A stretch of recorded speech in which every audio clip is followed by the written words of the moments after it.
es un entusiasta crónico y como si todo eso fuera poco, es piloto de avión. Así que, Gustavo, muchísimas gracias por acompañarnos. Buenas tardes y tenés la palabra. Gracias, Alberto. Buenas tardes para vos, buenas tardes para todos aquí que nos están acompañando. Veo una muy nutrida concurrencia, eso es muy bueno. Hablar del Foro de San Pablo es hablar de un poco de la historia de América Latina, y el análisis no va a ser una retrospectiva histórica, porque no es la idea leerles o compartirles cualquier cosa que ustedes puedan encontrar en internet, sino analizar un poquitito cómo nace, qué ocurrió, cómo está y qué es lo que puede ocurrir en el futuro.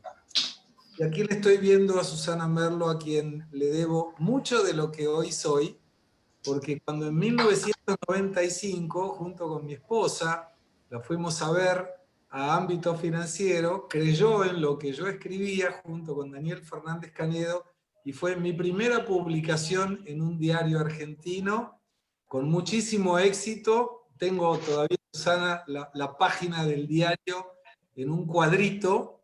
Estamos hablando de 1995, muchos años atrás. Así que es un gusto verte por aquí y mi agradecimiento por aquella confianza 25 años atrás. Bueno, en relación al tema del Foro de San Pablo, yo les diría, para entrar un poquito en cómo surge, 1990, la alternativa de un neoliberalismo, como si eso fuera una mala palabra de por sí, generado en aquel momento por el Partido de los Trabajadores, un partido muy incipiente, proveniente de lo que sería en teoría aquellos sindicalistas y trabajadores que no tenían una representatividad política en los partidos tradicionales de la época brasileña. Me refiero al PMDB, el Partido del Movimiento Democrático, lo que sería la centro-derecha, los partidos de trabajadores brasileños, el PTB, PDT, tantos otros, Partido Demócrata de Trabajadores. Hay un montón de siglas para que ustedes tengan una realidad. Hoy el Congreso brasilero tiene 28 representaciones partidarias en el Senado y 30 representaciones partidarias en la Sala de Diputados. De hecho, el partido que hoy más tiene diputados en la representación continúa siendo el Partido de los Trabajadores, pero tiene 56 diputados sobre 513, o sea, absolutamente nada. Ninguno tendría mayoría, inclusive juntándose por ideología. En aquel momento, Lula, un visionario de la política, una persona notoriamente estratega en las relaciones políticas, se junta con el entonces Partido Comunista de Cuba, que era el único en el momento, 1990, que estaba dentro del poder, y plantean de qué manera podría juntarse la izquierda de América Latina en función de un proyecto de largo plazo. Algo que muchas veces ni la derecha, mucho menos el liberalismo, se ha planteado en relación a cómo se pueden hacer las cosas a muchos y muchos años por delante. Recordemos en un contexto histórico la caída del muro de Berlín, 1989, y la preocupación en ese momento de los partidos ideológicamente a la izquierda de que esto podría transformarse en el golpe de gracia al comunismo y al socialismo, y que esto de alguna manera podría permitir que una derecha liberal o una política sin tanta preocupación, entre paréntesis, con lo social, pudiera ocupar lugares de predominancia política en América Latina. A partir de ahí, cuando empiezan a identificarse los partidos que podrían hacer parte de este Foro de San Pablo, fíjense que el único partido oficialmente representativo de la República Argentina es el Partido Comunista. No obstante que en la simpatía, Frente de Todos es un partido ideológicamente muy proclive a lo que fue y es el Foro de San Pablo. Empieza a tomar un poco más de fuerza cuando en 1998 Venezuela tiene elecciones presidenciales y la gana Chávez.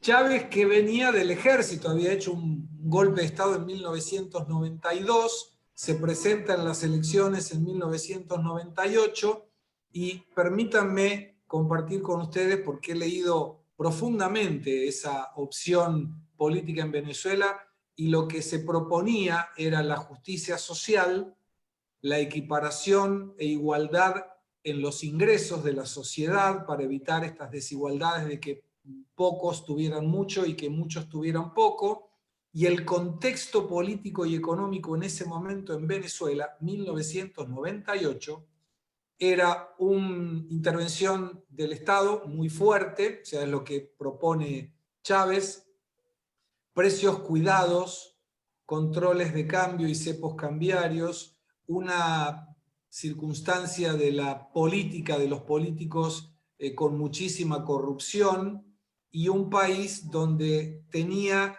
la necesidad de obtener alguna fuente de financiación. Y este punto es central para los países del Foro de San Pablo.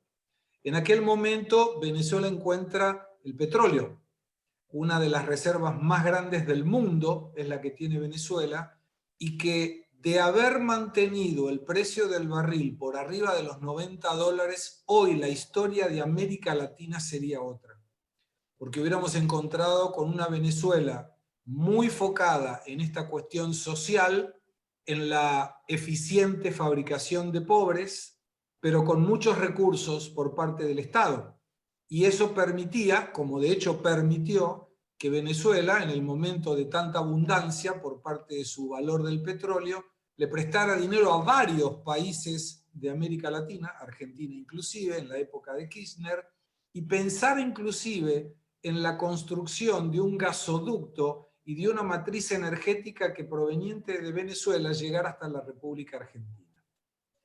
Siguiendo con esa temática, 2003 arranca el proceso de presidencia de Lula da Silva, que había ganado en el año 2002, octubre del 2002, las elecciones, y que en ese momento, con muchísimo temor por parte del establishment, de los inversores del exterior, de gran parte de los inversores brasileños, emite una carta al pueblo brasileño a sugerencia del expresidente Fernando Henrique Cardoso, donde ahí nace lo que nosotros denominamos el juego del violinista, porque Lula da Silva toma el poder con propuestas de izquierda, pero ejecutó todo su mandato con...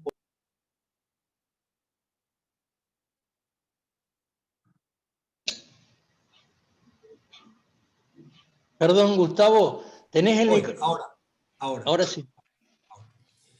No sé hasta cuándo se escuchó, pero les comentaba que en octubre gana 2002 Lula da Silva, que había mucho temor en el establishment, en los inversores del exterior, en los inversores brasileños, y a sugerencia de Fernando Henrique Cardoso, presidente en ese momento, por 2 mandatos, que había generado un inicio de estabilidad en el país, le recomienda al presidente Lula da Silva hacer una carta al pueblo brasileño, donde comienza ahí esta definición que yo he denominado el dilema del violinista, que es tomaba el gobierno con políticas de izquierda, pero ejecutaba el gobierno con políticas de derecha. ¿A dónde estaba eso? Superávit fiscal como base del gobierno. Lula llegó inclusive a tener el atrevimiento de pensar en tener superávit nominal, o sea que el país recaudara, pagaba el gasto corriente, pagaba intereses de la deuda y aún así le sobraba dinero. Algo nunca visto en la región en este tiempo. Consigue el grado de inversión, porque las cuentas y los indicadores macroeconómicos de Brasil eran absolutamente extraordinarios. Inflación baja, tasa de interés en reducción, un aumento considerable en las reservas internacionales de libre disponibilidad.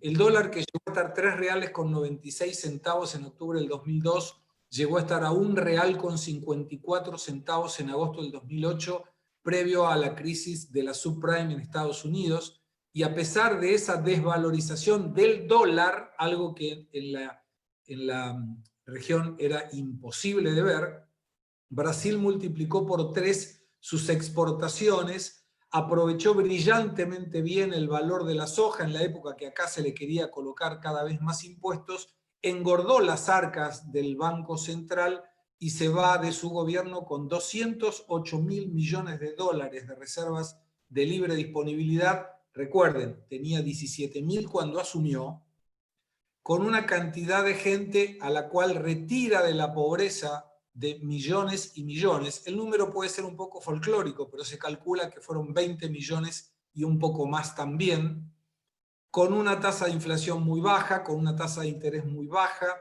con una estabilidad, con un dólar que recibía Brasil cantidades y cantidades de inversiones directas del exterior, haciendo reducción de la carga tributaria. Sacó, por ejemplo, lo que aquí en Argentina es el impuesto al cheque. Allá se llama CPMF. Era contribución provisoria que después pasó a ser contribución permanente de movimientos financieros. Y eso le valió retirarse del segundo mandato con 82% de aprobación. Algo, pero venía Lula, después venía Dios y después el resto de todos los que podrían venir. En el año 2003, en diciembre, ganas las elecciones Néstor Kirchner en Argentina. En el año 2007, Correa en Ecuador y 2006, Bachelet en Chile. Entonces, toda esa propuesta que se había originado en 1990 de acaparar ideológicamente a la región se estaba cumpliendo. ¿Y qué era lo que en ese momento disponían estos gobiernos en particular? Recursos. Pero dice un viejo dicho que el político promete lo que no debe para llegar, hace lo que no debe para mantenerse y hace lo que jamás pensaría para perpetuarse. Y en esa visión de Lula se genera en el año 2005 un escándalo de corrupción que se llamaba el Mensalón, y ese escándalo de corrupción surge por una denuncia del presidente de los Correos en aquel momento. Estamos hablando del gobierno de Lula da Silva, que acusa al gobierno de Lula da Silva a pagar una mesada sería un dinero todos los meses, para los diputados para que aprueben las leyes que proponía Lula. Eso generó un escándalo de tamaño impresionante que termina en un proceso de la Corte Suprema con muchísimas personalidades del Partido de los Trabajadores en prisión y en proceso de penal. Pero la economía en ese momento estaba bien, y ahí uno muestra que en esa intención del Foro de San Pablo, defendiendo la justicia social, donde el objetivo para la gente que no tiene recursos es tratar de mostrarles que el que tenga pueda bajar, para que sea una forma del gobierno, es decir, yo te estoy cuidando, no dejo que alguien tenga más que vos. Entonces, en la justicia social, en vez de decir el que tenga poco que pueda subir, no, genera que el que tenga más tenga que bajar, menos los dirigentes, obviamente. Y en ese momento que la economía estaba bien, Lula consigue la reelección a pesar de un escándalo de corrupción de increíbles magnitudes. Lo que de alguna manera también demostraba que el asado y la heladera era mucho más importante para el brasileño que cualquier cuestión de lo que denominé luego la disonancia cognitiva militante. No importa lo que me digan, yo gracias a Lula tengo heladera, gracias a Lula tengo una motito, gracias a Lula tengo un teléfono celular, decime lo que quieras de Lula, yo no te voy a creer y lo voy a seguir votando. Eso ocurrió en el segundo mandato de Lula, y hago relación a Brasil, vivo allá hace 30 años, conozco en detalles esta situación, pero además nos deja en una situación muy interesante para ver, mirar, analizar de lo que pueda hacer Argentina de aquí en adelante en función de lo que fue Brasil en el año 2002, que gana la elección, 2006, que gana la reelección, viene el año 2010, donde Lula coloca un poste electoral, que había sido secretaria de Energía de Río Grande do Sul, ministra de Energía de Lula da Silva, fue la que hizo los enormes desastres en Petrobras, que pasa a ser su jefe de gabinete en el último gobierno de Lula y pasa a ser candidata del Partido de los Trabajadores, y me refiero a Dilma Rousseff. Y analicen con la mayor objetividad o con la menor subjetividad, que en ese momento Lula lo que necesitaba era precisamente un poste electoral para que lo que Dilma resolviera fuera totalmente irrelevante. Lo que había que hacer era hacerme caso a mí, Lula decía, que si vos me hacés caso a mí, vos vas a tener un gobierno haciendo la plancha, un segundo gobierno haciendo la plancha, y yo vuelvo después. En ese momento estamos hablando de 8 años de Lula da Silva, Partido de los Trabajadores, con tendencias claramente socialmente hablando a la izquierda, pero con un desarrollo muy interesante en la gente de bajos recursos, porque habilitó algunas políticas de Estado que sinceramente fueron muy buenas. Puedo hablar 3 horas elogiando a Lula presidente y puedo hablar 3 horas contándole lo corrupto que fue y todos los procesos que tiene. Desdoblando ese proyecto en la necesidad de recursos que Venezuela tenía a través del petróleo y que Brasil no tenía de la misma manera que Venezuela, porque Chávez cada vez, y luego Maduro lo sigue, era una forma más dictatorial de gobernar. Y Lula no estaba de acuerdo con eso. Lula entendía que las bases tenían que tener una preponderancia política, pero que para eso necesitaba más tiempo en el poder. Y ahí toma la situación de ese mensalón, donde pedían créditos sin ninguna contrapartida que nunca devolverían, donde el único que terminó preso hasta ahora, efectivamente preso, fue el del sector privado, que intervino en estos malabarismos financieros, y todos los que eran vinculados al Partido de los Trabajadores y a los partidos aliados, estuvieron en algún momento el secretario del partido preso de los trabajadores, varios tesoreros, pero no los tocó a los políticos. Y ahí es donde creo que se abre el problema, el abismo, la grieta de este foro de San Pablo. Porque en el 2011 asume el 1 de enero Dilma Rousseff, venía de una época de bonanza para la economía brasileña y para la economía mundial, empieza a tener una dificultad importante en lo que se refería a la gobernabilidad, porque gente dentro del partido no la respetaba.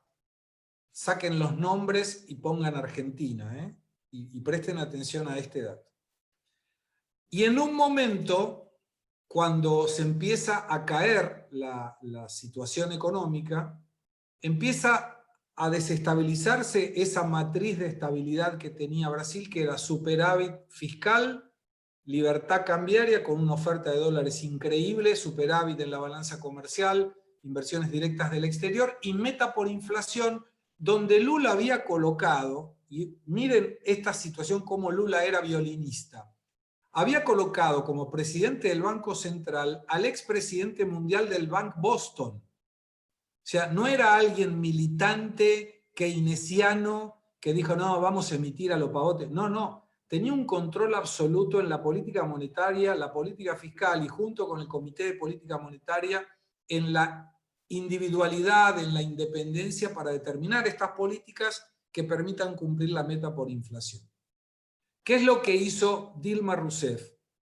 Cambió esa matriz, intentó darle su personalidad a ese plan que venía dando resultados con Fernando Henrique Cardoso, primer gobierno de Lula, segundo gobierno de Lula, y Dilma Rousseff empieza entonces a generar una oferta de crédito muy grande sobre el final de su primer mandato, que obviamente generaba una instancia de felicidad para todo el mundo. Imagínense que nos dan a todos unos créditos fantásticos con tasas baratas que posibilitaba ser pagada con una renta muy chiquitita porque la cuota era perfectamente posible, y eso generó que haya una expansión muy grande en la demanda sin acompañar de la parte productiva. Aumentando la demanda, manteniéndose estable la oferta, suben los precios. En el momento que suben los precios, Dilma pierde de los 3 pilares uno de ellos, que era la meta por inflación. Y ahí comete el segundo error, que es aumentar la tasa de interés para cohibir la demanda. La gente, en lugar de salir comprando, tenía un préstamo que le daban una cuota del 20% al año de interés y el gobierno le empieza a pagar mucho más que eso, con lo cual dijo, guardo la plata en el banco, agarro el resultado financiero, pago la cuota y me sobra plata. No compro más nada hasta que no termino de pagar el crédito. Y todas las empresas que empezaron a producir en función de la demanda que estaba aumentando, empezaron a darse cuenta que la gente dejó de consumir y se quedaban con stock. Con lo cual empezaron a echar gente. Y eso generó una segunda instancia, que al no tener actividad económica, los ingresos mediante tributos pararon y el gasto público se disparó. Y eso hizo perder de Brasil la segunda pata, que era el superávit fiscal. Y Brasil se queda solamente con la libertad de cambio apoyando todo. En ese momento Dilma se peleó con Lula, Dilma se peleó con el Congreso, Dilma se peleó con los afiliados del PT, a cual no tenía ninguna identificación, porque había sido un poste electoral colocado por Lula que nadie le discutía. Y a partir de ese momento es donde el Foro de San Pablo empieza a desarmarse.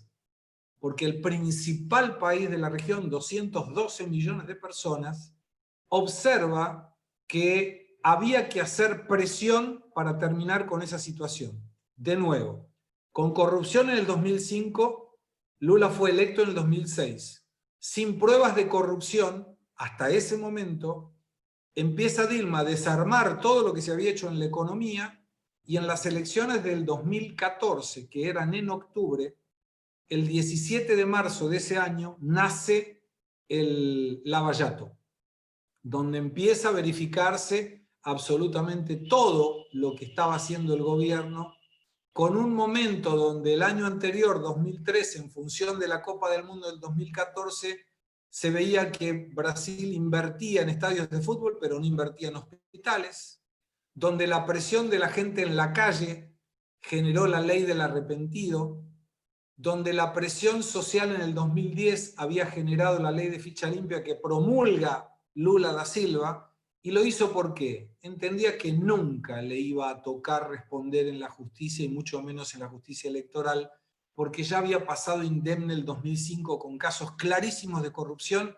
y él estaba absolutamente impermeable. Cuando por un error de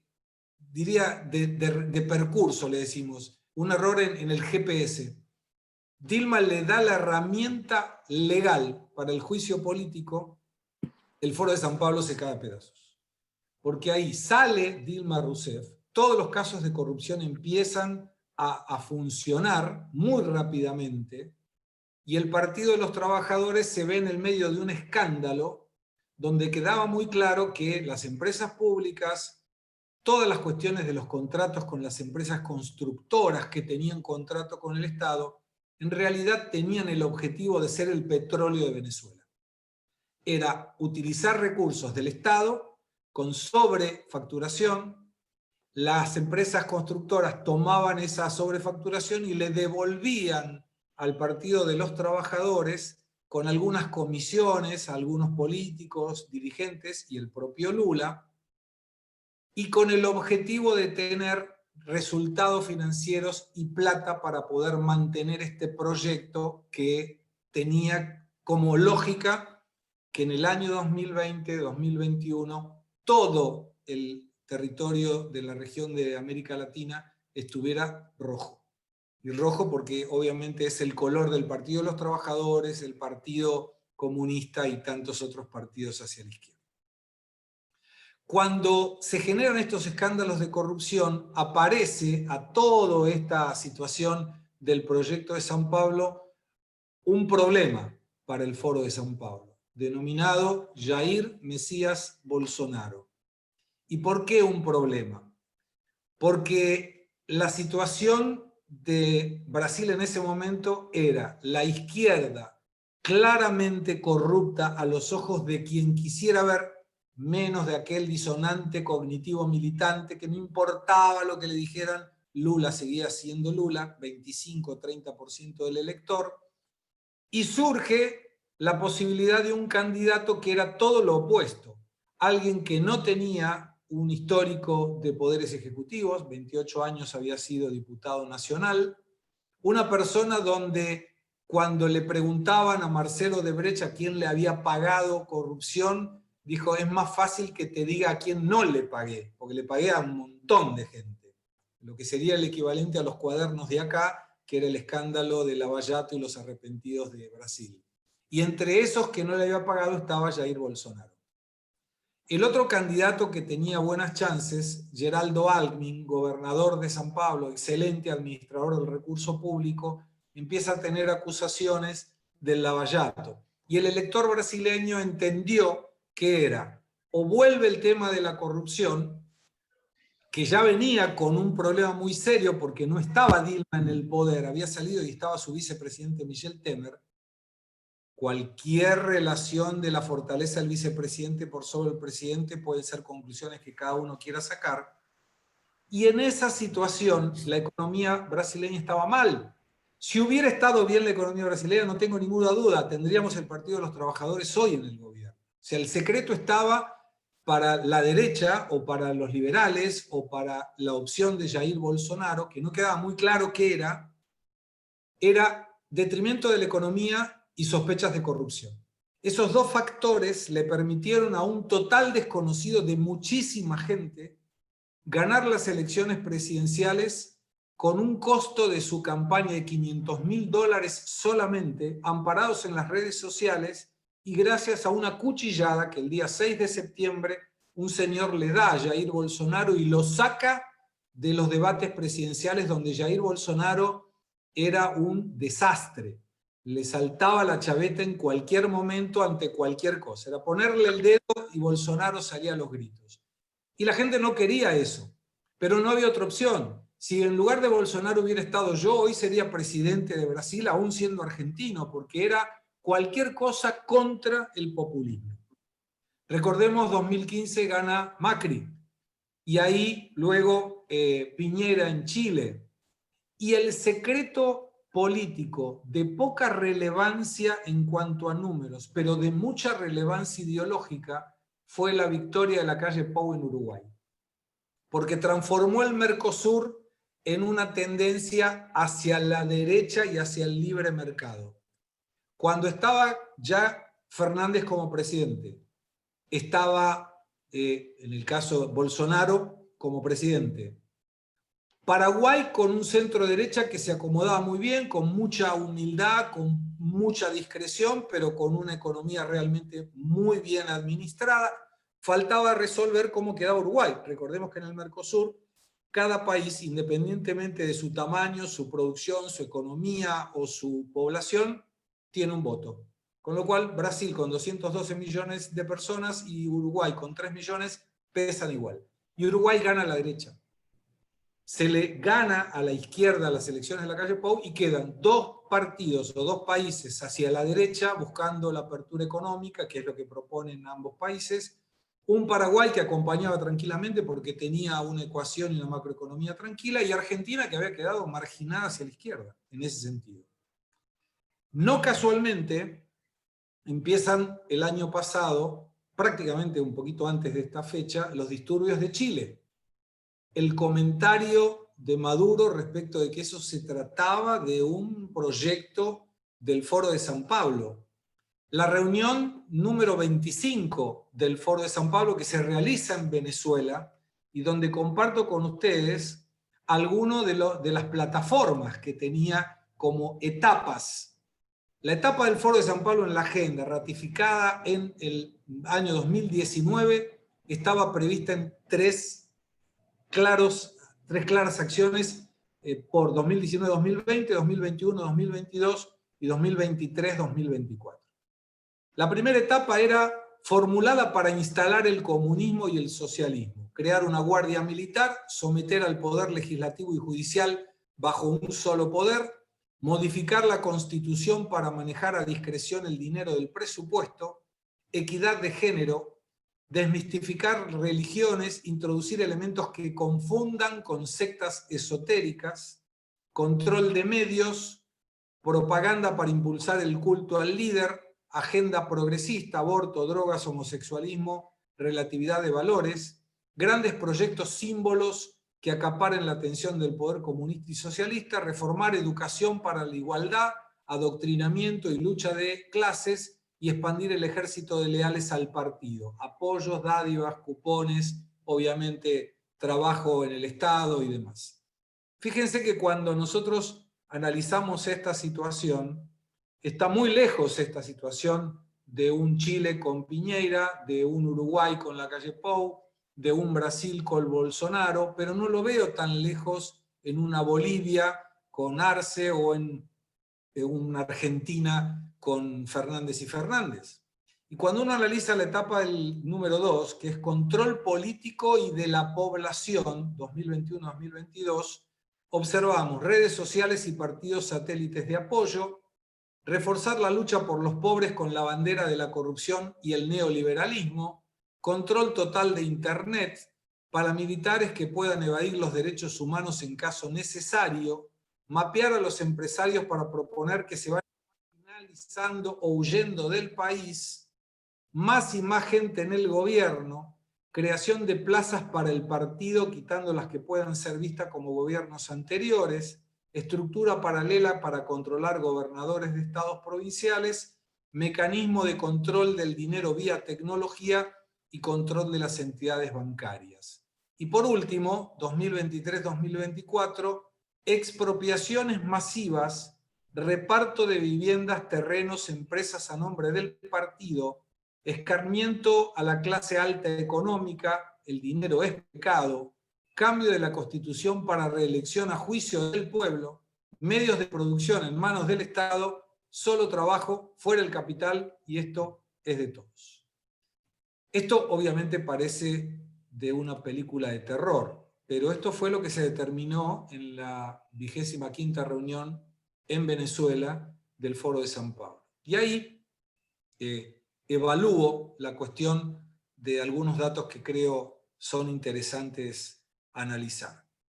La primera cuestión, el Zoom que realiza en el medio de la pandemia nuestro presidente Alberto Fernández con el expresidente Lula da Silva, donde menciona que extraña a Chávez, que extraña a Correa, que lo extraña a Lula, que obviamente a Evo Morales, que lo extraña a Maduro para su configuración social, que lo extraña a Fidel Castro, y hace un paralelismo de alguna manera con lo que fue una continuidad del Foro de San Pablo, que es el Grupo Puebla.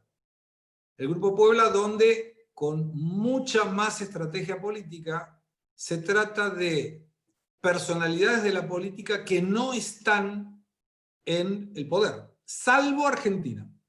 Fíjense que de México el presidente López Obrador no participa, participa gente de su partido, no de su gobierno. Y cuando se arma este Zoom de Alberto Fernández con el expresidente Lula da Silva, y se hace mención al Grupo Puebla, y se hace mención a todo lo que extrañaba, el presidente Fernández dice que con López Obrador va a construir un mundo mejor, y que los argentinos quieren ese mundo mejor, pero no tomó en consideración que López Obrador, como Lula, tiene una estrategia muy interesante, nuevamente, de un presidente violinista. Me lleno de loas hacia el socialismo, pero negocio con Mr. Trump. Y eso es por una cuestión necesaria de entender que si la economía de cualquier país, aún con ideología de izquierda, funciona correctamente, es mucho más fácil convencer al elector de continuar votando en esa temática. Cuando vienen las elecciones de Argentina, donde la duda era cómo se configuraba la grieta, si era mantener a un gobierno que económicamente había hecho un desastre como el de Macri, o permitir el regreso de un gobierno claramente sospechado de corrupción como el de Cristina Fernández. Aparece el fantasma de Lula, y por primera vez en la historia política del mundo, la candidata a vicepresidente elige a su candidato a presidente. Esto sería como si un jugador es contratado por un equipo de fútbol y él determina quién va a ser el director técnico. Y esto a mí en lo personal me hizo acordar muchísimo a la situación que pasó Brasil. La duda era si el presidente Fernández tendría la osadía de replicar lo que había hecho Dilma Rousseff y decirle, no obstante que vos, Lula, me pusiste acá, yo quiero darle mi impronta, quiero mostrar que yo sé lo que estoy haciendo. Entonces, no me molestes, no obstante Lula no estaba dentro del gobierno, déjame que yo soy la que tiene la lapicera. Y esto funcionó bien hasta que se dio cuenta tardíamente Dilma Rousseff que necesitaba a Lula cerca y lo nombra jefe de gabinete, pero la justicia le impide asumir porque en ese momento ya había pedidos de prisión contra el expresidente. El poder de la ideología de izquierda es tan grande que Lula da Silva, preso por una determinación de la Corte Suprema en el año 2016, con mucha presión popular, donde había determinado que era de cumplimiento efectivo cualquier sentencia en segunda instancia, y Lula la tenía, cambia la interpretación en el año 2019, con varios de esos ministros de la Corte habiendo sido colocados por Lula da Silva, y libera a 4.800 presos que estaban cumpliendo sentencia confirmada en segunda instancia simplemente para que Lula pueda salir. Entendían que no era lo mismo un líder con el carisma de Lula preso, sin el contacto con la gente, a tener un líder con el carisma de Lula en la calle. Y ahí vino la primera sorpresa. Nuevamente el secreto estaba en la economía. Cuando asume Bolsonaro empieza con una imagen positiva próxima al 33%, 39% fue lo máximo que consigue, y ahí aparece la pandemia. Y en el momento que aparece la pandemia había cacerolazos contra Jair Bolsonaro, era el irresponsable que pedía que las actividades económicas se mantuvieran con protocolos sanitarios.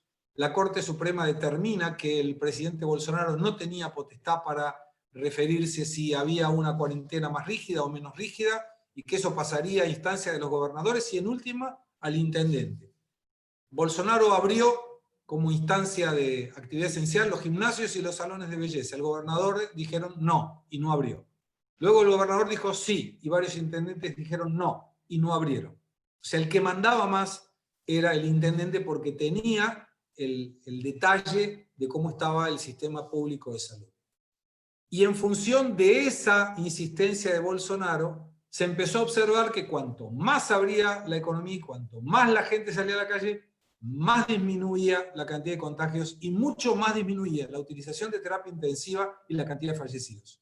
Para darle un ejemplo, en el día de ayer, Brasil, que tiene 212 millones de habitantes, tuvo 288 fallecidos y Argentina tuvo 401, con 5 veces menos de habitantes.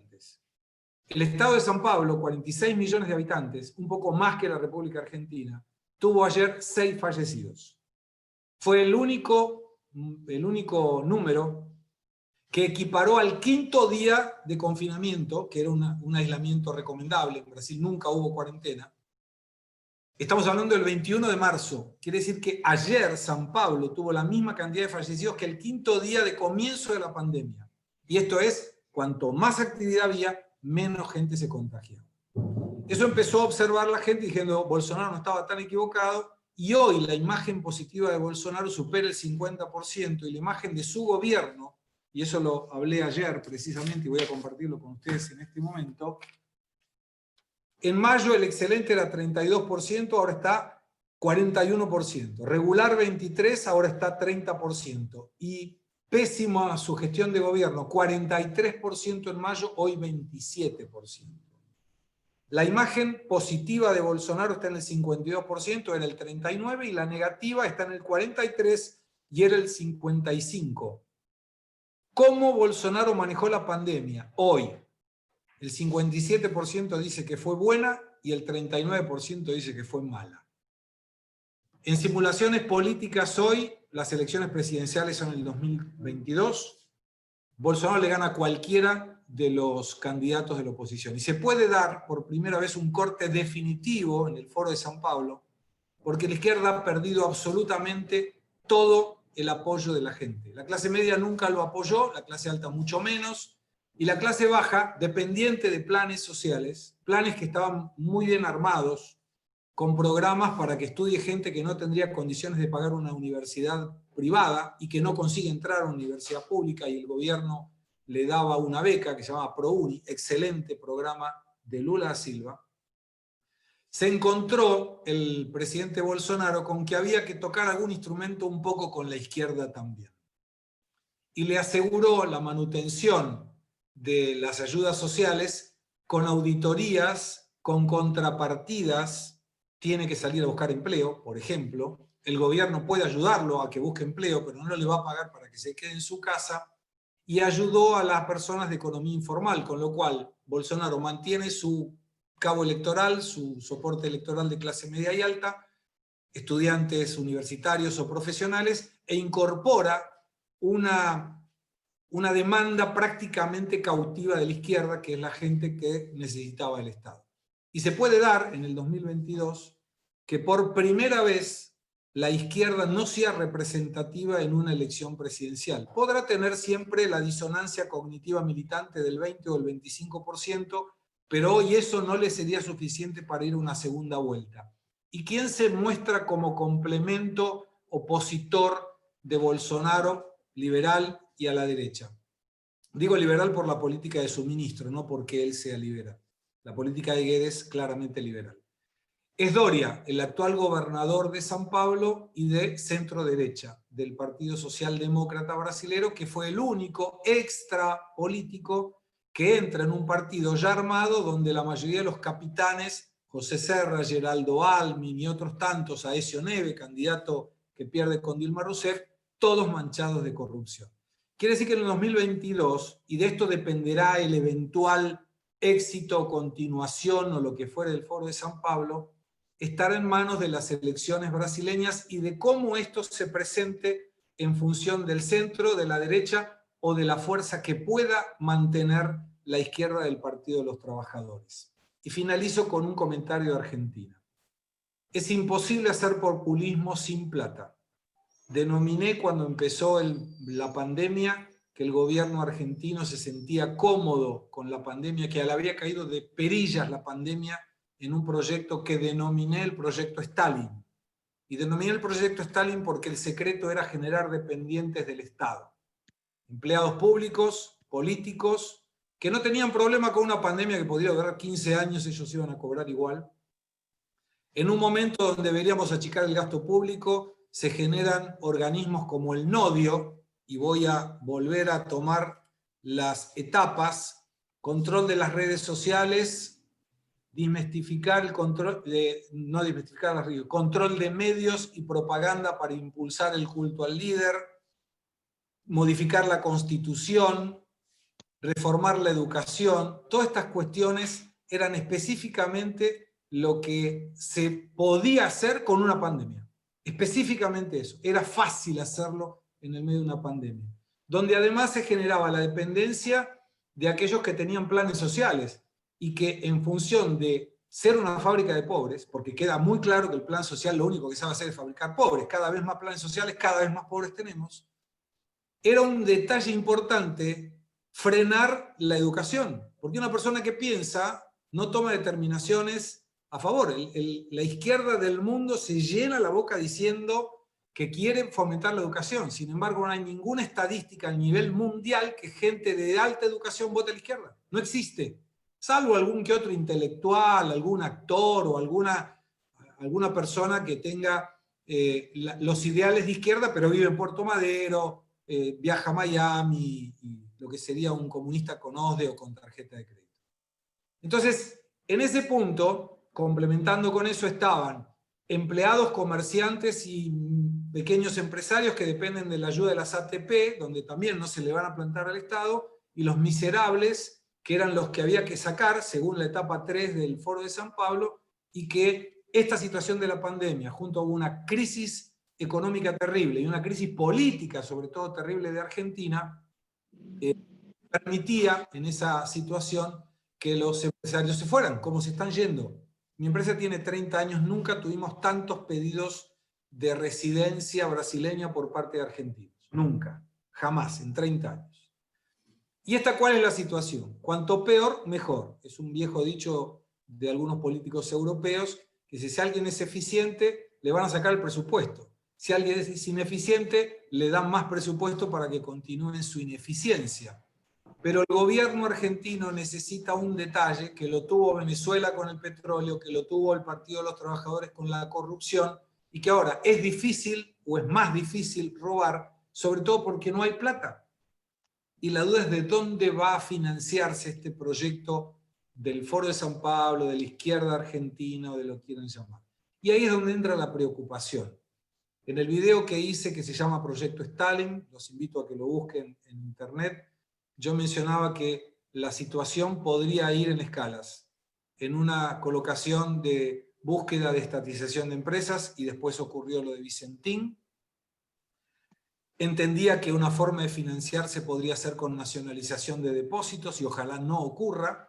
La cantidad de reservas de encajes de Banco Central que deberían cubrir la cantidad de los depósitos de los argentinos en caja de ahorro y depósitos en plazo fijo en dólares es así en relación. Son la teoría, 7.000 millones de dólares que sabemos no están para cubrir el doble o más del doble de depósitos bancarios, y donde además el gran problema que puede existir es que ese poste electoral, con todo respeto, porque es nuestro presidente, que fue colocado por la vicepresidente como Lula colocó a Dilma Rousseff, en algún momento puede tener el desprendimiento. Observen la carta que hace Cristina Fernández el día de ayer, y que cómo podría visualizarse algo a futuro. O que Fernández se divorcie de Cristina, sería un altísimo riesgo político, pero no lo descarto. O que Cristina se divorcie de Alberto Fernández y lo utilice como un fusible, que no lo descarto. O que entiendan que es necesario cambiar un poco la crisis política, donde el instrumento del bombo debe ser cambiado por un violín que toque con políticas de derecha el voluntarismo, el populismo y la intención de reflotar el Foro de San Pablo a través de la izquierda. La historia dirá cuál de las opciones el gobierno de Fernández y Fernández va a tomar, pero cualquiera que tome que no sea un gobierno violinista va a ser muy dañino para la economía y sobre todo para los argentinos, porque la crisis argentina no es económica, es política. No tenemos una crisis económica por un problema económico, tenemos una crisis económica por un problema crónico político, donde no se observa la necesidad de un superávit fiscal, donde cualquier ministro de Economía puede ser premio Nobel, no va a tener el control político para hacer lo que él sabe que debe hacer, y donde la situación es empujar para adelante, cuanto peor, mejor, y viva el socialismo. Sería esa la colocación. Mi visión es entusiasta, no le diría optimista, pero sí entusiasta en relación a lo que puede ocurrir a partir de esta debacle económica generada por un problema político, y donde muy probablemente la expresidente Cristina se puede arrepentir, como Lula se arrepintió de haber colocado un poste electoral que quiso hacer las cosas diferentes y que a veces le puede salir mal, como a Dilma Rousseff, o si agarra el violín con la derecha le puede salir bien, como a Fernández. Muchísimas gracias. Bueno, muchísimas gracias a vos, Gustavo. Vamos a dar lugar ahora a un momento de preguntas, si puede ser. Leo Claro. la primera pregunta que está acá en el chat. Dice así: ¿Lula es presidenciable en 2022? Arce sigue el camino de Evo Morales. Ya suspendieron el pedido internacional de captura. ¿Qué peligro puede traer la próxima asamblea para modificar la constitución chilena, con Piñera muy cuestionado, Ecuador con Correa o alguien de su entorno? ¿Es peligrosa la situación? ¿Y qué piensa será el futuro de Cristina acá en Argentina? Bueno, esa última algo ya Yo me olvidé la primera, pero creo que era la de Lula. No sí. es presidenciable Lula porque el propio Lula firmó la ley de ficha limpia, que hace un cambio muy importante dividiendo lo que es ley tributaria, ley penal y ley electoral. ¿Y por qué esto? Porque según la ley penal, alguien es inocente hasta la última instancia. En el caso de la ficha limpia, lo que determinó la legislación brasileña es que electoralmente, cuando alguien ya tiene sentencia confirmada en segunda instancia, automáticamente la tercera y la cuarta no verifica el proceso, verifica si se cumplió la ley en la tercera instancia y si se cumplió la Constitución en la cuarta instancia. Quiere decir que la sentencia, salvo que se anule el proceso, electoralmente no puede ser candidato. Y Lula tiene 4 procesos penales, hoy cumpleaños inclusive Lula, 75. Ayer confirmaron el 4º proceso penal, tiene un proceso con sentencia confirmada en segunda instancia y otro proceso con sentencia confirmada en tercera instancia. Y por presión social, el gobierno está proponiendo que se verifique en el Congreso esta alteración de cumplimiento efectivo de la prisión en segunda instancia que derogó la Corte Suprema. A partir del momento que eso se convierte en ley, y mi intuición es que va a ser ley, Lula y los 4.815 presos que salieron solamente para ayudar a Lula van a tener que volver a la prisión. Así que Lula, salvo que haya un milagro, no va a ser candidato. Y aún si fuera candidato, la verdad que no me parece que le vaya a ganar a Bolsonaro, por lo menos en la coyuntura actual. Perfecto, muchas gracias. No Hay sé una la otra pregunta. Sí, otra pregunta que hay dice así. Si en Estados Unidos gana Biden, ¿Sudamérica correría gran peligro con la estrategia del Foro de San Pablo?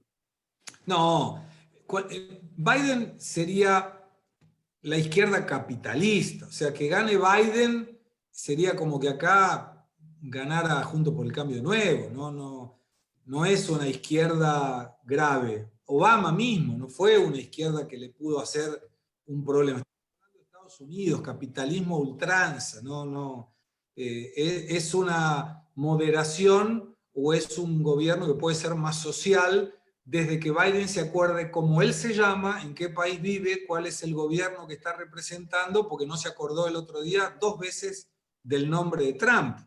Así que me preocupa más los devaneos de Biden que su ideología política. Perfecto. Acá hay una sobre... Sí, ya te doy, Juan. Hay una sobre... dice así, ¿usted cree que el acuerdo con otros partidos planteados ayer en la carta de Cristina tiene un motivo solapado? Todo lo de Cristina tiene un motivo solapado para mí. No hay nada que no lo tenga. Es brillante, estratégicamente, políticamente, la verdad que si utilizara toda su sabiduría para el bien, Argentina sería otro país. La pregunta que yo ayer me hacía, y esto lo compartí con mis compañeros de Animales Sueltos, era ¿por qué había hecho la carta y sobre todo para quién? No me quedaba claro, porque desde el punto de vista político es un daño muy grande, una afronta muy grande del presidente Fernández, que hoy tuvo que salir a decir que sí, que él sabía, pero no tiene justificativa política una carta de esas. No me parece posible esta alianza de todo el mundo, primero porque siempre que pudo, Cristina utilizó lo que nosotros llamamos la negociación primal. Uno gana y otro pierde. No es los dos ganan. Y la expresidenta Cristina siempre se encargó de dejar heridos. Y esos heridos son rencorosos en la política. No creo tampoco que se pueda hacer un acuerdo porque la oposición no tendría nada para ganar. Primero porque no está activa como oposición y la gente se está dando cuenta de eso. Y segundo, que estaría de alguna manera siendo responsable de un posible fracaso porque va a ser muy difícil sacar a este país de cómo está, pero puede ser, si sale bien, parte chiquita del éxito. Con lo cual, lo que sería en este caso, si yo fuera un líder de la oposición, sería, yo no voy a hacer acuerdos, salvo que pueda poner condiciones. Que pueda poner condiciones respecto de hacer un acuerdo político un poco más macro, distribuyendo el poder entre varios. Cosa que sabemos no va a ocurrir con la vicepresidenta Cristina Fernández teniendo el poder. Me parece posible con Alberto Fernández, pero no lo creo posible con la expresidente. Entonces, no creo que prospere. No tiene nada a ganar la oposición entrando en un acuerdo donde va a tener la responsabilidad del fracaso y no va a tener el beneficio del éxito. Perfecto. Tengo una más acá. ¿Cuál es Dale. la relación del referéndum para la reforma constitucional en Chile con el Foro de Sao Paulo y cómo esto puede afectar a Latinoamérica? No, tiene lógica la alteración constitucional porque fue realizada en un gobierno militar. Es una constitución de Pinochet, entonces no me parece que afecte en nada, salvo que esto se postergue y en una eventual elección futura en Chile pueda regresar la izquierda. Pero aún regresando la izquierda en Chile, la verdad que no me preocupa una presidente como Bachelet para colocar en riesgo la región. Es lo mismo que Biden en Estados Unidos. No me genera ningún temor, digamos. Con lo cual no lo hago afectado. El problema hoy sería si alguno de los países, Venezuela, que está de terror, Ecuador inclusive, mencionabas a Correa. Correa está censurado por la justicia para presentarse a elecciones y tiene pedidos de prisión, con lo cual la justicia independiente en los países que han sido populistas en algún momento evita que se generen este tipo de cosas. Y concluyo con una observación, Alberto. Fíjate vos que la primera denuncia penal contra el expresidente Cristina Fernández fue en mayo del 2016. Y en julio del 2016 fue la primera denuncia penal contra el expresidente Lula da Silva. Como les compartí, Lula tiene ya sentencia en tercera instancia y no se inició en Argentina el juicio oral contra el expresidente. Fíjate las diferencias en la velocidad de la justicia. Y con una justicia lenta, obviamente se permite todo. De hecho, si hubiera ficha limpia en Argentina, que es el sueño de mi vida, ninguno de los capitostes de los países, de los partidos, tendría problemas para presentarse, porque ni siquiera tienen sentencia en primera instancia. Lo que tendríamos que abolir en Argentina, entre otras cosas, sería la instrucción de la ficha limpia, que se aboliese la lista sábana para que no entren parásitos en el Congreso y que los fueros privilegiados sean solamente para el periodo donde se hace el mandato y no para evitar que alguien que delinquió en el pasado no deba ir preso. Perfecto. Bueno, ¿puede ser la última, te pido? Dale, claro. Juan, si levantó la mano. Juan, ¿querés activar el micrófono? Sí, activar el micrófono, Juan. Ahí está. ¿Me escuchás? Perfecto. Sí. Hola. Bien. Perfectamente. Bueno, veo que hay gente que se preocupa por lo que pasa en los otros países y no nos preocupamos lo que nos está pasando a nosotros. Nosotros estamos en un proceso de muy seria situación institucional. Yo hace una semana traje un escrito que se llama Democracia Oposición y digo que la oposición lamentablemente no existe y debería pararse, debería estar de pie, debería estar a los gritos. Y tenemos el otro problema que se llama la Corte Suprema. Si la Corte Suprema llega a resolver a favor de la señora, nuestro país tiene serias dificultades de tener una vida institucional normal.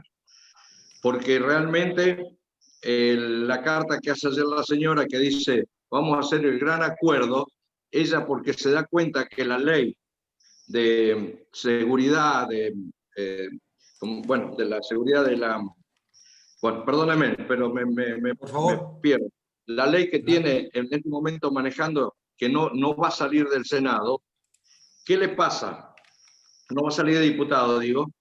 Ella necesita esa ley, que es para que poder ella cambiar la justicia. Entonces, nosotros estamos hablando de los vecinos, y yo me recuerdo de una palabra que decía Perón y que hace referencia al presidente violinista. Decía, los compañeros ponen el guiño a la izquierda y giran a la derecha.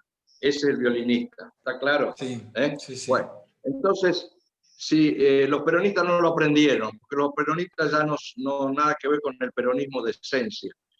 Entonces, nosotros el problema que tenemos en Argentina se llama de una sola persona que gobierna. Esta es la historia. Los demás hacen van todos los días a trabajar, o por lo menos se presentan todos los días como hace el presidente. Nosotros, si no hablamos con la oposición y le decimos, señores, hagan lo que tienen que hacer, y a los señores de la Corte Suprema, hagan lo que tienen que hacer, nuestro país para fin de año corre serio riesgo institucional. Perdón, Juan. Pero discúlpame, Juan, si podés ir redondeando porque se nos termina el tiempo. Ya redondeé. Ok, Perfecto. pero Juan, un dato importante. No es que no hablamos de Argentina, pero el objetivo del Foro de San Pablo, si no traigo la historia y lo que ocurrió, no tiene mucho sentido analizar. Ahí sería una charla de Argentina en la política, que lo podemos hacer cuando quieras, pero el objetivo de esta charla era hablar del Foro de San Pablo.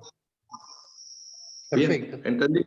Y agradecido porque nos ha clarificado muy bien cómo están pensando esta gente. Esta gente está pensando a futuro. Nosotros ni pensamos en el día de hoy. Lamentablemente. Nosotros, Gracias. como dice la Biblia, el que esté libre de culpa tiene la primera piedra, y nosotros los argentinos no podemos tirar ni un cascón. ¿Está claro? Gracias, Me Juan. gustó mucho la charla. Me gustó mucho la charla. Gracias. Acá tengo otra pregunta en el chat que dice así. Usted mencionó que el Foro de Sao Paulo pretende que los empresarios se vayan. Se fueron Galperín, Grocopatel, Puente y siguen el impuesto a la riqueza, a dominar la prensa, a tomar tierras, tener un poder ejecutivo fuerte, disminuir el poder del poder legislativo y del poder judicial. Ya lo vemos contra jueces y contra la Corte Suprema. ¿Qué debemos esperar los argentinos para no terminar en una fosa? Yo creo que no hay que esperar, hay que hacer algo. Anoté, Philippe Destouches dijo: los ausentes nunca tendrán razón. Y esto es algo que nos debe quedar para la reflexión.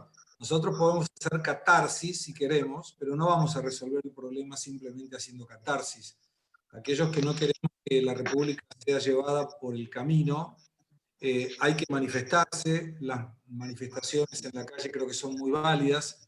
Al gobierno no le gusta ver a la gente en la calle, tanta gente oponiéndose a lo que está haciendo.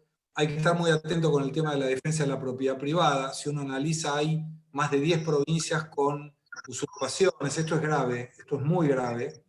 Entiendo que la presión social puede tener un efecto devastador para el populismo sin plata, y sí creo que hay que estar muy atentos en las elecciones del próximo año, donde no necesariamente tiene que haber una grieta y donde es importante tratar de colocar gente nueva en la política. Porque hoy un portador de apellido entra al Congreso porque alguien lo puso en una lista sábana a quien le debe lealtad. Quien está en la lista al que lo puso en la lista. Y tenemos que empezar a colocar gente en el Congreso que tenga lealtad con el ciudadano o con el eventual afiliado en un partido político que sea el que realmente lo colocó así. El otro día hice un comentario sobre el dólar ilegal, que es ilegal, el dólar de las cuevas.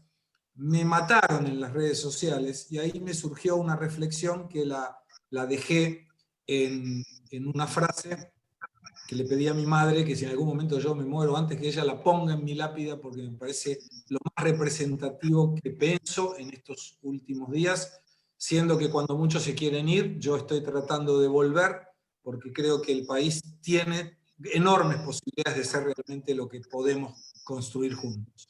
Y dije: si una ley no te agrada, trabaja para cambiar la ley. Si el sistema no te permite cambiar la ley, trabaja para cambiar el sistema. Y si la sociedad no te permite cambiar el sistema, estás en la sociedad equivocada. Si estamos nosotros con un auto y vemos que todo el mundo viene en la contramano, probablemente el que esté en la contramano seamos nosotros. Entonces hay que estar atentos, hay que empujar, no hay que permitir que el Estado, cualquiera sea la ideología, avasalle al ciudadano, y en algún momento cuando sintamos el temor por la pérdida del patrimonio de la República, vamos a salir seguramente a defenderla como debe ser. Bueno, Gustavo, muchísimas gracias.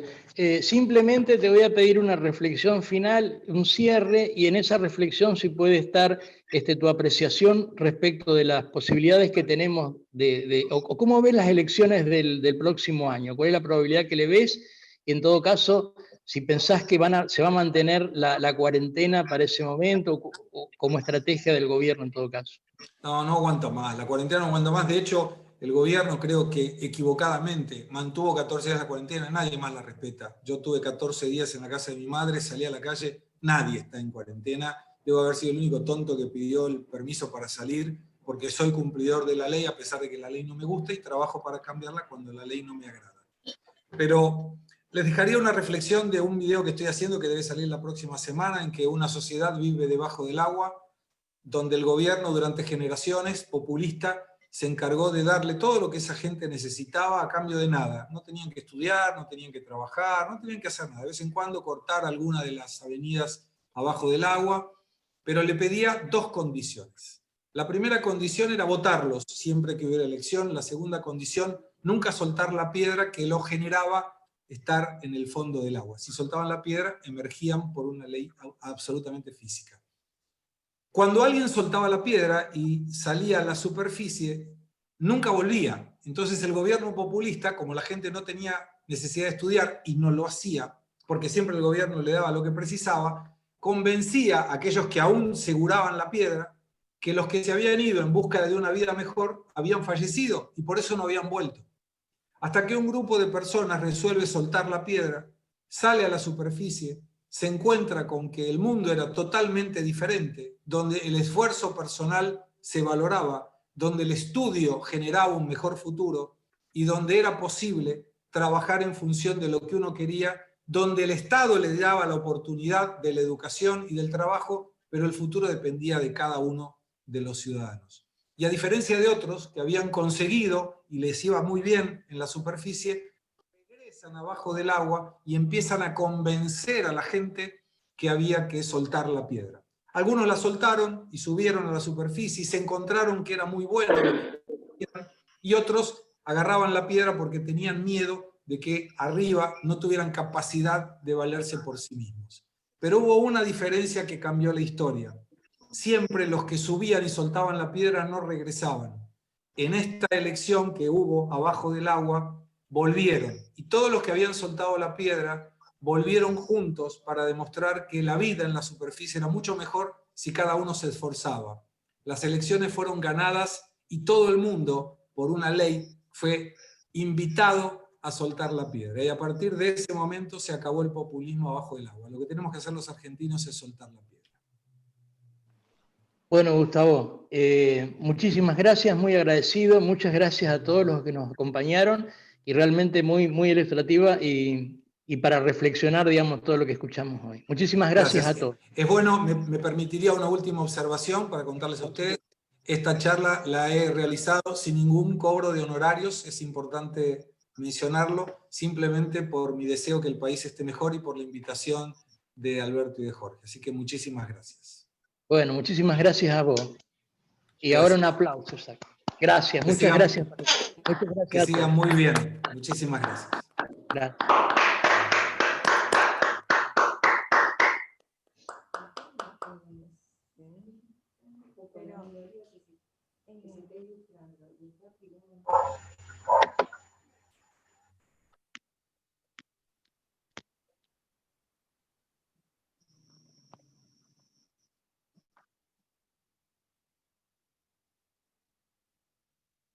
Chao, Juan.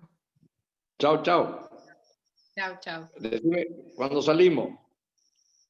Cuando quiera. Bueno, listo, gracias.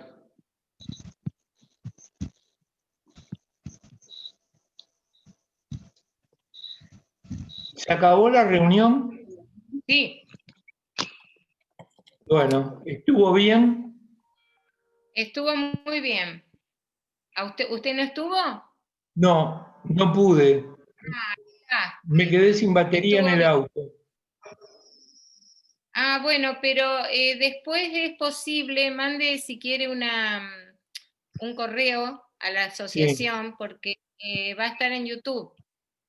Ah, bueno. ¿Eh? Perfecto. A la Asociación Civil Río Paraná. Sí, señor. Bueno, muy bien. Yo soy Ernesto Badaraco de la Fundación Carlos Pellegrini. Lo voy a anotar. ¿Carlos Pellegrini Santa Fe? No, de la Fundación Carlos Pellegrini. Soy el director ejecutivo de la Fundación. Badaraco. Y conozco al grupo en el cual está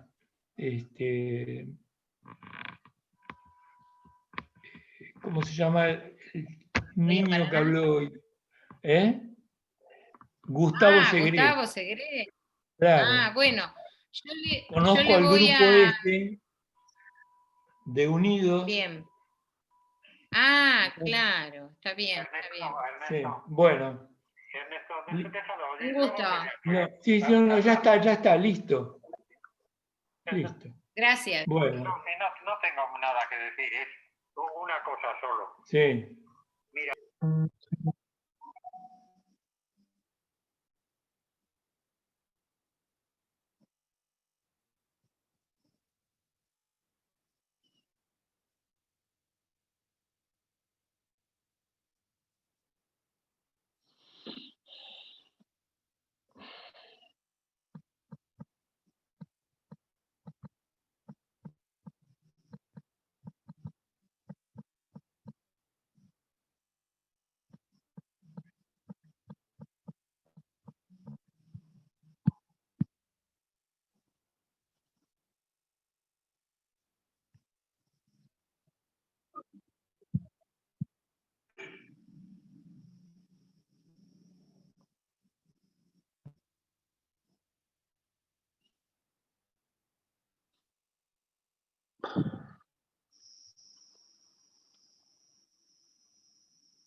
Creo sinceramente que es un momento, si vos miras lo que sucede en Formosa, si mirás lo que sucede en el sur, y que hay que mirarlo con mucha atención, ¿no? Porque realmente hay muy preocupante lo que está sucediendo con las formas en el sur. La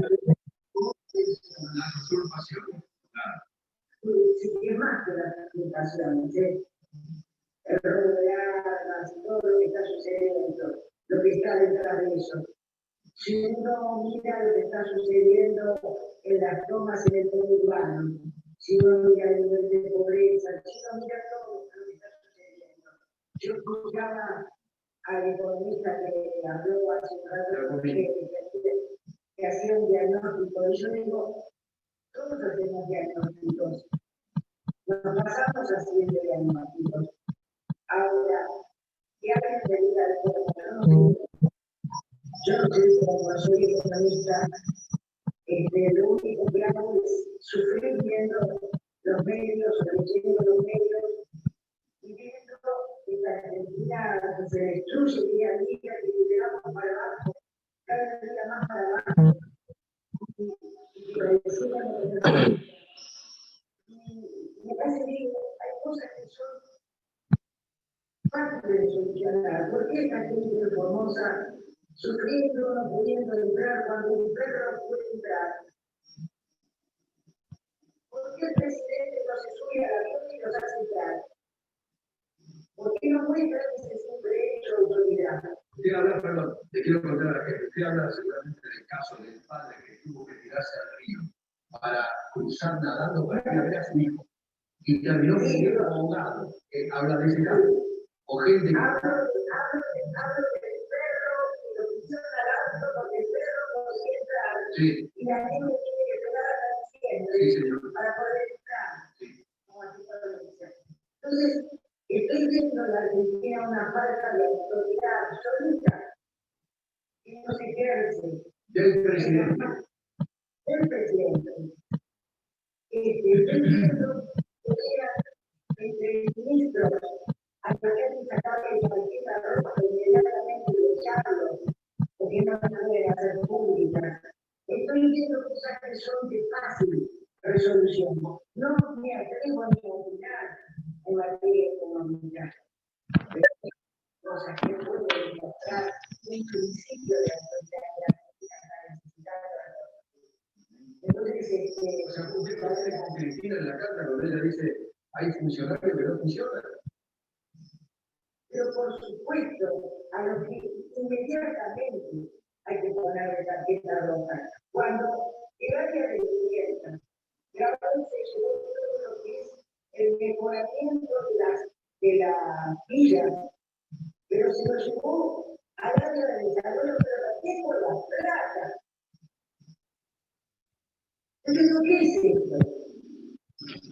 ¿Qué es esto?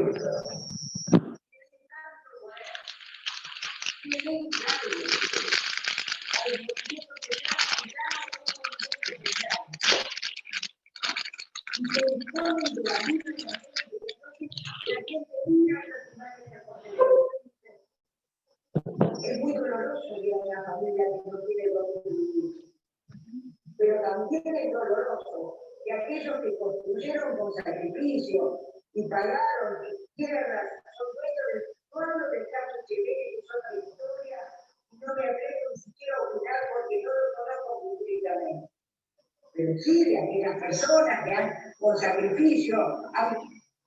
Pero, y no La Paz, que ya se incorpora a la vida civil y luego sale. ¿Pero dónde estamos viviendo? Estamos viendo a Santiago y a Mujica dar un ejemplo de lo que es un país civilizado, pero somos tan estúpidos, tan ignorantes, que seguimos nivelando para abajo. ¿En qué nos estamos convirtiendo? Entonces, estas son las cosas que me hacen estar cada vez triste. Cada vez triste. Por eso yo no quiero ni pensar ni lo que aquí no se tiene derecho a hacerse no. Y está bien que se lo hagan, no estoy en contra, nada por el estilo. Y me pareció inteligente la carta de Cristina. Ojalá sea cierto que quiere llamar a la unidad. Y tendrían que estar todos, tendrían que estar. Ahora, Chichi, nunca he visto que un vicepresidente le marque la cancha a un presidente. Nunca. No es un presidente que le marque la cancha. Es un presidente que no reacciona. Es un presidente que ante una caja de fuerza no se da por atendido.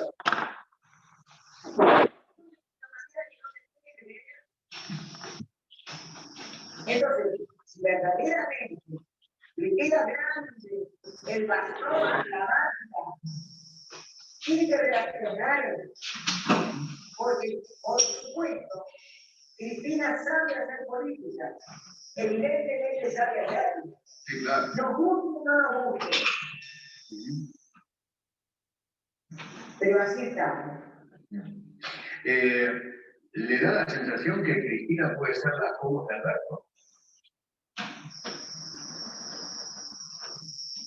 No. Cristina es una mujer con mucha capacidad, con mucho carácter. Como era un hombre mucho más medido, y era democrático. Sí, no, pero hablo en el sentido de, vio que se decía siempre que el apellido, la palabra Cobos era sinónimo de traición. Así lo tomaron los kirchneristas en ese momento. No. Era lo mismo. Este me traicionó, este que yo lo traicioné. Yo estaba el día de la acción del 5 y 6